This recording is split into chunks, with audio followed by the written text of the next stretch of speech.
ওই যে মাছরাঙায় মাছ খাচ্ছে বললে হবে না, অন্যরা মাছ খাচ্ছে কিনা সেটাও দেখা দরকার আছে। টুলু মণ্ডলের টিকি এখনো ছুঁতে পারেনি পুলিশ। সময় যত গড়াচ্ছে ততই সামনে আসছে তার নতুন নতুন কীর্তি।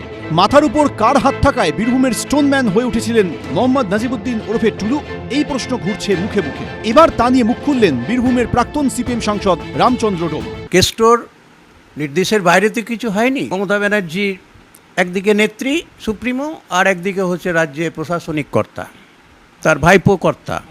শেষের দিকে এখন কেস্টোর ডিসক্রেডিটেড হয়েছে, তার বাজার পড়েছিল স্বাভাবিকভাবেই। বিশেষ করে তিহার জেলে 2 বছর কাটানোর যে মানে কিছু তো নির্দিষ্ট হয়েছিল, এই শূন্যস্থানে তখন দ্বিতীয় বাদশা তৈরি হয়েছে তার অন্যতম প্রতিদ্বন্দ্বী কাজল শেখ। সম্প্রতি টুলু মণ্ডল প্রসঙ্গে মমতা বন্দ্যোপাধ্যায়ের দিকে আঙুল তুলেছিলেন মুখ্যমন্ত্রী শুভেন্দু অধিকারীও। সরকারের সাপোর্ট ছাড়া হতে পারে না। প্রাক্তন মুখ্যমন্ত্রী মমতা বন্দ্যোপাধ্যায়ের সাপোর্ট ছাড়া এটা হতে পারে না। এবার মমতা বন্দ্যোপাধ্যায়ের বিরুদ্ধে সরব হলো সিপিএম। কার্যত এক সুর শোনা গেছে কংগ্রেসের গলাতেও। এইভাবে সারা বাংলা জুড়ে টুলু মণ্ডলের মতন লোকেদের ইমপ্লান্ট করে মমতা বন্দ্যোপাধ্যায় এবং অভিষেক বন্দ্যোপাধ্যায় বাংলার মানুষকে লুটেছে। এদের মাধ্যমে টাকা তোলা হতো, বাংলাকে লুট করা হতো।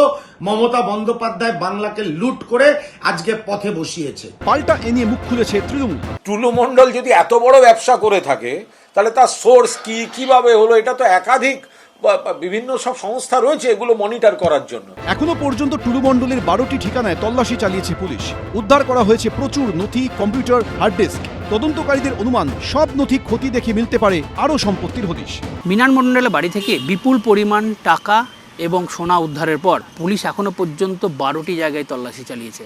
পুলিশ খুঁজতে চাইছে মিসিং লিঙ্ক, অর্থাৎ আর কোথায় কোথায় টাকা রয়েছে। কারণ মিনান মণ্ডলের বাড়ির পুরো টাকা এবং সোনা পাওয়ার পর থেকে পুলিশের ধারণা যে শুধু মিনান মণ্ডল নয়, এই পুরো চক্রের সঙ্গে একাধিক ব্যক্তি জড়িয়ে আছে। এই প্রেক্ষিতে তৃণমূলের পাশাপাশি বিজেপিকেও নিশানা করেছেন প্রাক্তন সিপিএম সাংসদ রামচন্দ্র ডোম।